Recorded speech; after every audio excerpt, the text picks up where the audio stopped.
بسم اللہ الرحمن الرحیم۔ الذین یستحبون الحیات الدنیا، وصف اول زلال، یہ جو للکافرین آیا، کافر کون ہے؟ جو لہو ما فی السماوات میں شرک کر رہے۔ او بھائی بولا کرو، لہو اس تصرف میں کسی مخلوق کو شریک کرتا ہے وہ کافر ہے، یعنی مشرک۔ اور اس کے آگے دو اوصاف ذکر کیے، ایک زلال اور دوسرا اضلال۔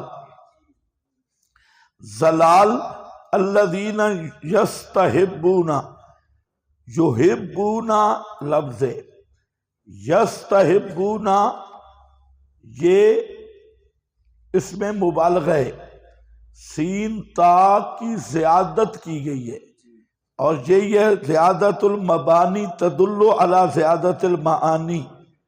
تو یہاں کیا ہے؟ یستحبون یحبون، اس کے کلمات بڑھائے گئے۔ تو مطلب یہ ہے کہ جو فریفتہ ہیں حیات دنیا پر، فریفتہ ہیں، عاشق ہیں دنیا کے، زیادہ ڈیر محبت کرنے والے، زیادہ محبت کرنے والے ہیں۔ اس لیے ابو سعود کی عبارت لکھی ہے، یستحبون یؤثرونہا، یؤثرون اسی سین تا کی وجہ سے یہاں آیا ہے کہ ترجیح دیتے ہیں۔ ایک تو ہے نا نفس محبت، نفس محبت تو بیوی سے بھی ہوتی ہے، نفس محبت مال سے بھی ہے۔ تو نفس محبت تو دنیا کی بعض چیزوں سے ہوتی ہے، لیکن یہاں بات کس کی ہے؟ یستحبون، جو حد سے زیادہ دنیا کے عاشق بنے ہوئے ہیں اور ترجیح دیتے ہیں حیات دنیا کو علی الآخرہ، آخرت پر۔ یہ حال ہے تمام کافروں کا، جتنے کافر ہیں۔ کافر کی فکر جو ہے وہ دنیا کی فریفتگی اور دنیا کی محبت ہے، مطمع نظر دنیا کا حصول ہے۔ آج کلمہ گو مسلمان یہ بھی اسی فکر کا ہے، یعنی ان کی مجلسوں میں آپ بیٹھیں، آخرت کا تذکرہ نہیں ہوگا، تذکرہ دنیا کا ہوگا۔ مولوی ہیں، پیر ہیں، ان کی آپ مجلس میں بیٹھیں، آخرت کا تذکرہ نہیں ملے گا، دنیا کا ملے گا، گاڑیوں کا ملے گا، اور زمینوں کا ملے گا، کاروباروں کا ملے گا، اور دنیا کے ساتھ مشغولیت۔ تو آخرت کا تذکرہ ہی نہیں، کیونکہ مطمع نظر دنیا ہے۔ تو اس لیے یستحبون الحیات الدنیا، بہت زیادہ ترجیح دیتے ہیں دنیا کی زندگی کو مقابلے آخرت کے، یا آخرت پر۔ تو یہ کفر کی بنیاد یہی ہے کہ فکر آخرت دل سے نکل جائے اور رات دن 99 کے چکر میں پڑ جائے، اور سب کچھ دنیا ہی دنیا ہے اور کوئی چیز نہیں۔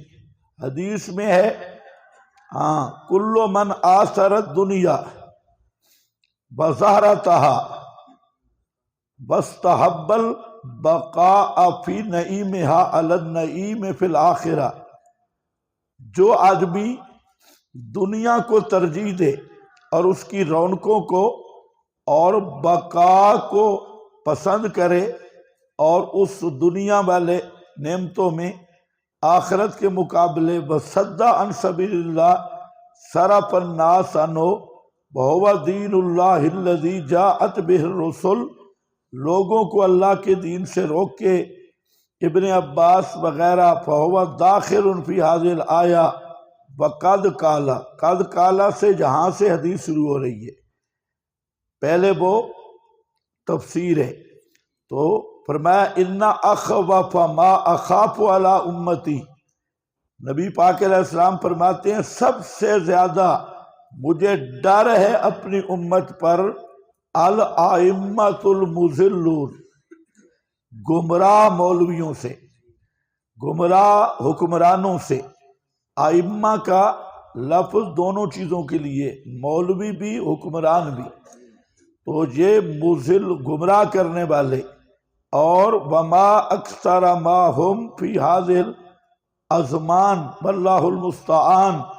امام قرطبی کہتا ہے کہ اللہ کی پناہ، آج میرے زمانے میں یہ مولوی بہت ہیں۔ ہم کہتے ہیں تو ذرا آگے آنا، ہاں بہت پیچھے بیٹھ کے کہہ رہا ہے بہت ہے۔ ہمارے زمانے میں آ جاتا تو پھر پتہ چلتا قرطبی کو۔ قرطبی تو بہت پیچھے بیٹھا ہے اور کہتا ہے کہ ما اکثر ما ہم فی هذه الازمان۔ تو الذین یستحبون الحیات الدنیا، یہ مستقل مسئلہ ہے دوستو بزرگوں، یہ مستقل مسئلہ ہے جس پہ غور کرنے کی ضرورت ہے کہ دنیا کی محبت، دنیا کا عشق، دنیا کی فریفتگی اور زار زمین، اسی کے پیچھے لگ پڑنا، آخرت کو بھلا دینا، یہ اس دور کا سب سے بڑا فتنہ ہے۔ اس فتنے کا نام ہے مادہ پرستی کا فتنہ، مادہ پرستی اور ظاہر پرستی کا فتنہ۔ ہاں، نقد کا گاہک ہونا، ادھار کو بھول جانا، سارا کچھ نقد و نقد ہی مل جائے۔ علی الآخرہ وَيَصُدُّونَ عَنْ سَبِيلِ اللَّهِ، دوم اضلال ہے، اور دوسرا یہ کہ روکتے ہیں اللہ کی راہ سے، اللہ کی راہ سے روکتے ہیں۔ وَيَبْغُونَهَا عِوَجًا، نمبر 3، اللہ کی راہ میں شبہات پیدا کرتے ہیں۔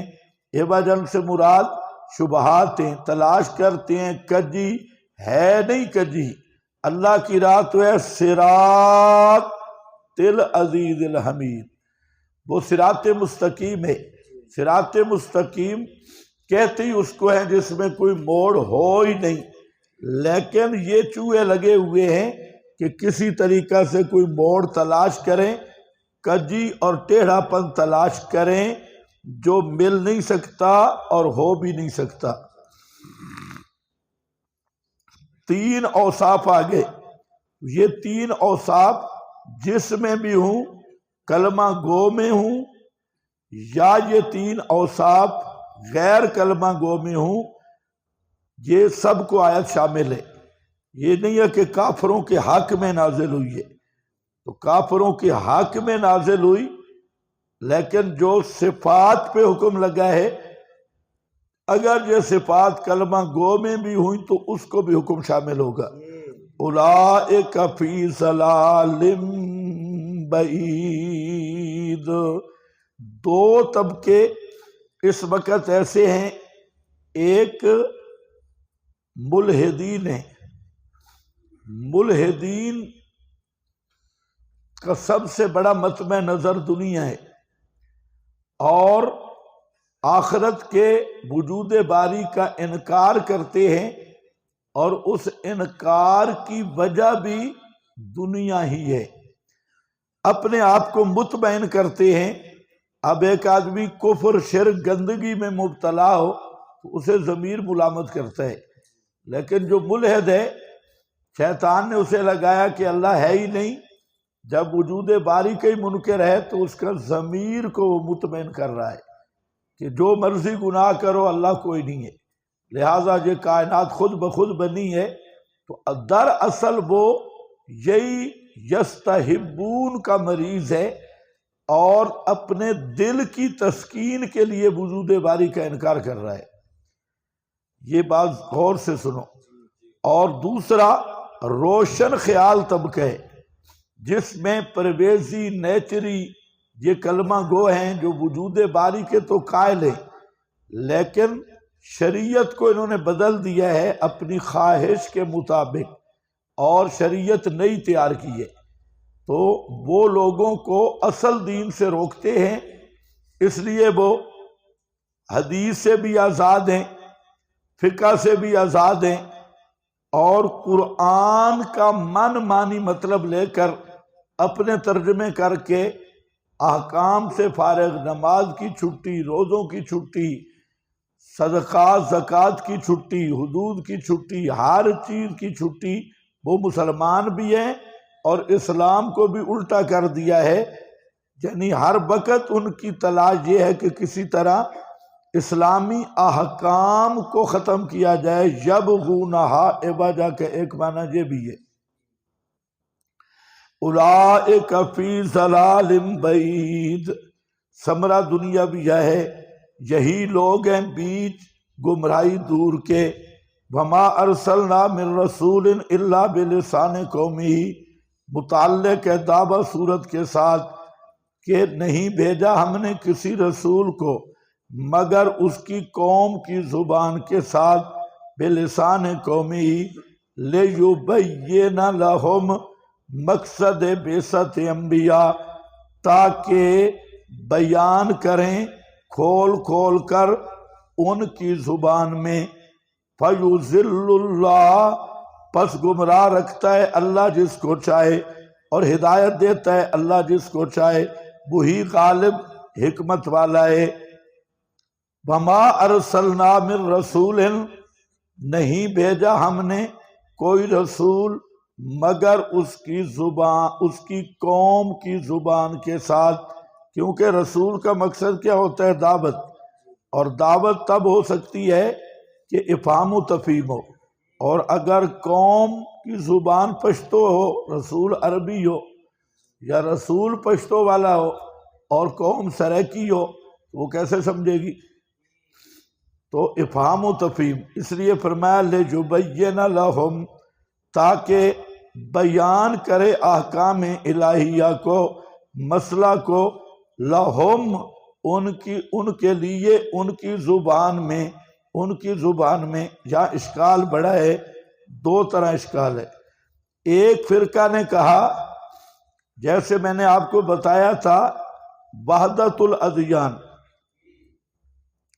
ان میں ایک عیسائیوں کی شاخ ہے جو کہتے ہیں کہ نبی پاک نبی اور رسول ہیں، عیسائی کہتے ہیں، لیکن آپ کی رسالت عرب کے امیوں کے لیے، رسالت عامہ نہیں ہے، بعثت عامہ نہیں، آپ ام القریٰ صرف عربیوں کے نبی ہیں، جیسے پہلے انبیاء قومی نبی تھے، تو وہ کہتے ہیں ہمارے نبی نہیں ہیں۔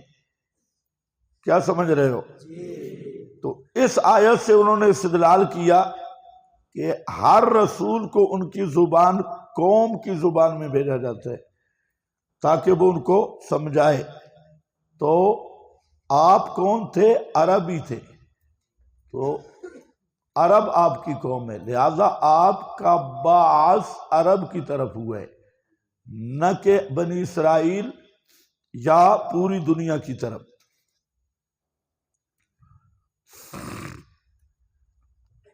اس کے مقابل رافضی آ گئے، بریلر آ گئے، انہوں نے کہا کہ دیکھیں ہر رسول کو اس کی زبان میں بھیجا جاتا ہے، اور نبی پاک تمام مخلوق کی طرف بھیجے گئے ہیں، لہذا بریلویوں نے کہا کہ نبی پاک صلی اللہ علیہ وسلم کو تمام زبانیں آتی ہیں، بلسان قومی تمام زبانیں آتی ہیں۔ اگر تمام زبانیں نہ آئیں تو شاید کا معنی نہیں بنتا۔ پھر آپ صرف انسانوں کے نبی نہیں ہیں، جنات کے بھی ہیں اور تمام مخلوقات کے بھی ہیں۔ تو تمام مخلوقات کی زبانیں جب آپ نہ جانیں تو آپ نبی نہیں بن سکتے۔ تو نبی تب ہیں کہ ساری زبانیں جانتے ہو، اور یہ تب ہو سکتا ہے کہ جمیع ما کان و ما یکون کے عالم۔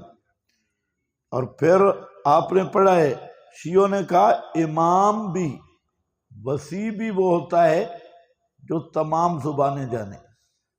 او مسئلہ امامت، جی مسئلہ امامت کیوں پڑھایا تھا؟ اسی لیے کہ چپ کر کے بیٹھے رہو۔ ابھی تو سردیاں ختم ہو گئی ہیں، ابھی کیوں صوفیوں نے چادریں ڈالی ہوئی ہیں اور رضائیاں؟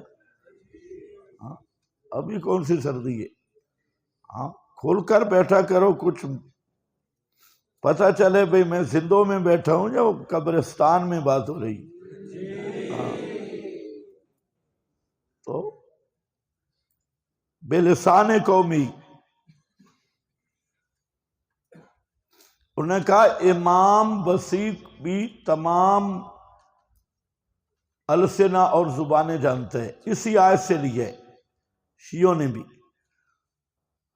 جواب ایک الزامی جواب ہے، الزامی جواب یہ ہے کہ جہاں قرآن نے فرمایا کہ وما ارسلنا من رسول الا بلسان قومہ لیبین لہم، لسان قوم کی وجہ بیان کی گئی تاکہ ان کے سامنے رسول ان کی زبان میں احکام بیان کرے۔ تو ان کے لیبین جو علت ہے، تو جیسے رسول کا وہ زبان جاننا ضروری ہے، مخاطبین کا بھی وہ رسول کی زبان جاننا ضروری ہے۔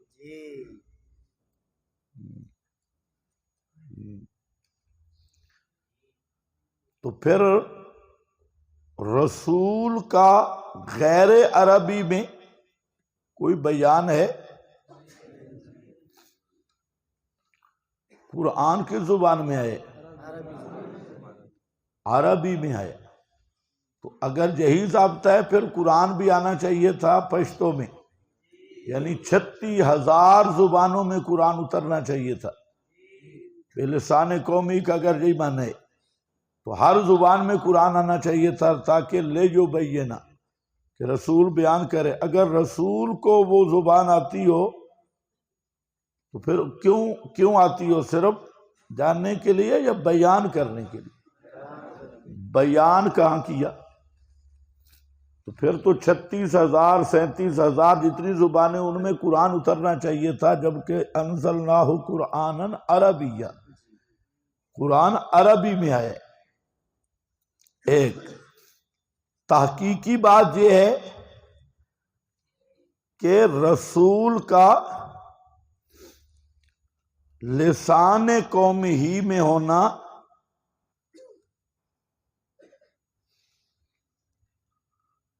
یہ ضروری ہے، لیکن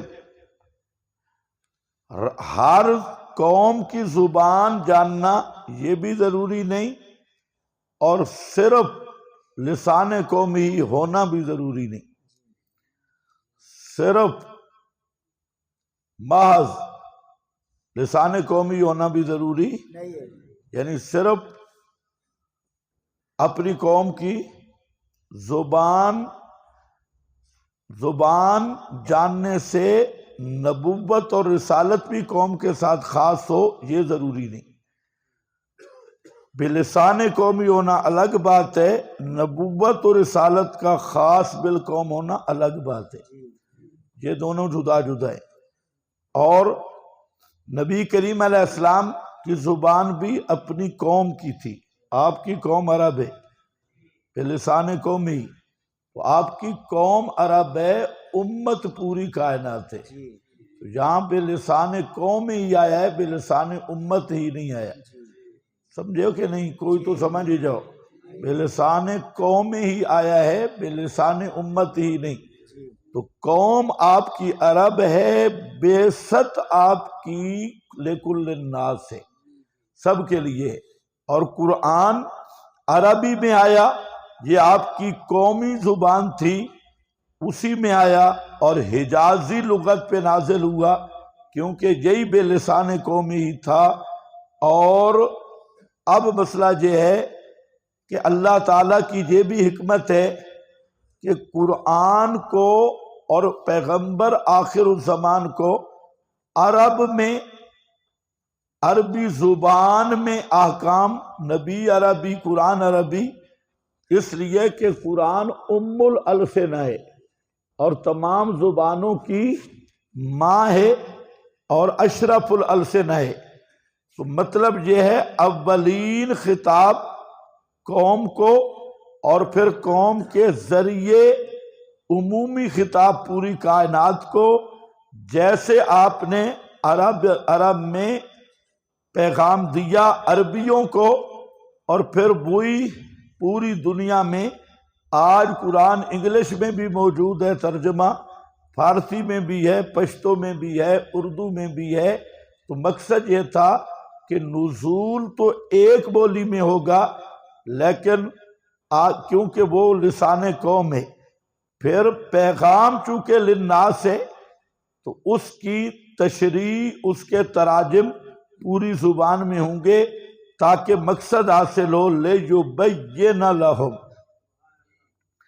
فَيُضِلُّ اللَّهُ مَن يَشَاءُ۔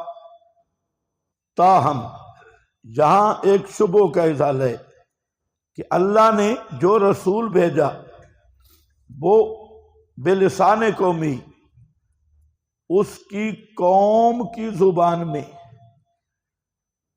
لِيُبَيِّنَ۔ تو اب یہاں اشکال ہے کہ قوم کی زبان میں بھیجا تھا ان کے سامنے تبیین کے لیے، لِيُبَيِّنَ لَهُمْ فَيُضِلُّ۔ تو پھر تو آپ عربی تھے تو عربیوں کو گمراہ نہیں ہونا چاہیے تھا، کیونکہ آپ کا بیان ان کے سامنے موجود تھا۔ تو جب آپ جہاں اسی کا دیا جا رہا ہے، فرمایا رسول تو میں اس کی زبان میں بھیجتا ہوں، لیکن ہدایت اس کو دیتا ہوں جو ہدایت کے قابل ہے۔ فَيُضِلُّ، پس گمراہ رکھتا ہے اللہ جس کو چاہے۔ عربی گمراہ رہے، کئی گمراہی پہ مرے جن کی زبان میں رسول آیا، اور بلال حبش سے، صہیب روم سے وہ فیض یاب ہو گئے۔ مطلب یہ ہے کہ رسول کو بھیجتا تو قوم کی زبان میں ہوں، لیکن ہدایت نصیب پہ ملتی ہے، انابت پہ ملتی ہے۔ فَيُضِلُّ اللَّهُ مَن يَشَاءُ۔ آج بھی یہی ہے، قرآن عرب میں آیا تھا، عربیوں کی زبان تھا، آج عرب بے دین ہو گئے اور سب یہود و نصارہ کے غلام بن گئے۔ عرب جتنے عرب ممالک ہیں سب یہود و نصارہ کے غلام ہیں، اور عجم ان کی نسبت، کئی عجم بہتر ہیں عرب کی نسبت۔ تو قرآن عربی میں آیا تھا، سبقت عجمی لے گئے ہمارے دور میں، عجم والے سبقت لے گئے۔ قرآن پہ عرب میں محنت نہیں ہے، وہاں روایات پہ محنت ہے۔ اور یہ یاد رکھو عربیوں کو قرآن نہیں آتا، یہ مزے کی بات ہے، انہی کی زبان میں نازل ہوا ہے، بس سرسری انہیں کچھ پتہ ہے، لیکن قرآن کے حقائق اور رموز سے عرب ناواقف ہے۔ تفسیر بھی کرتے ہیں تو ایسی سرسری سی کرتے ہیں، اور ان کو قرآنی نکات، قرآنی رموز کا آج پتہ نہیں ہے۔ عرب مسجد نبوی میں وہاں عرب کا بڑا محدث ہے ابو القاسم، یہ پیچھے مدرسہ ہے ان کا، تو ہم جب اس کے پاس گئے تو اس سے گفتگو ہوئی تو مختلف چیزوں پر، ایک تو مسئلہ صفات پہ ہوئی، تو وہ بھی اس بیچارے کو پتہ نہیں تھا، اور ہے وہاں محدث، درس حدیث دیتے ہیں، اور یہ عثیمین کا شاگرد ہے۔ اور دوسری بات جب قرآن پہ ہوئی تو میں نے انہیں مولانا حسین علی رحمہ اللہ کی طرز پر سورہ فاتحہ سے انعام تک قرآنی مقاصد چند بیان کیے، تو اس طرح دیکھ رہے تھے، آ جائے گا، پتہ ہی نہیں ہے ان لوگوں کو ان چیزوں کا۔ ہاں بھائی، تو فَيُضِلُّ اللَّهُ مَن يَشَاءُ، پس گمراہ کرتا ہے اللہ جس کو چاہے، وَيَهْدِي مَن يَشَاءُ، اور ہدایت دیتا ہے جسے چاہے، وَهُوَ الْعَزِيزُ الْحَكِيمُ۔ باقی یہ ہے احادیث میں موجود ہے، اس پر لمبی بات ہے کہ نبی کریم علیہ السلام سوائے عربی کے کوئی زبان نہیں جانتے تھے، اور دوسری زبانوں کے لیے ترجمانی کی ضرورت پڑتی تھی۔ اور حضرت عمر بن عاص کو بھی اور بعض صحابہ کو بھی آپ نے یہود کی زبان سیکھنے کا حکم دیا تھا، اور انہوں نے چند دنوں میں سیکھی تھی، اور مقصد خط و کتابت، اور وہ خط پڑھنے تو آپ کے لیے ہوتا تھا ترجمان، اور یہ چیز بہت ساری احادیث میں وارد ہے۔ ہاں، معجزتاً خارق للعادہ آپ نے اونٹ کی زبان بھی سمجھی ہے، ہرنی کی زبان بھی سمجھی ہے، اور خارق للعادہ بطور معجزہ کے آپ صلی اللہ علیہ وسلم نے ہنین پتھروں کی زبان بھی سمجھی ہے۔ پتھر عربی میں بولے ہیں، کھجور کا تنا رویا ہے، اونٹ آپ کے سامنے جھکے ہیں، تو یہ سب کیا ہے؟ معجزات۔ معجزات، خوارق، یہ الگ چیز ہے، لیکن ہر ایک کی بولی جاننا یہ الگ چیز ہے، دونوں کا فرق ہے۔ عنوان آ گیا اور تم سوئے ہو، بس اتنی بات کافی ہے۔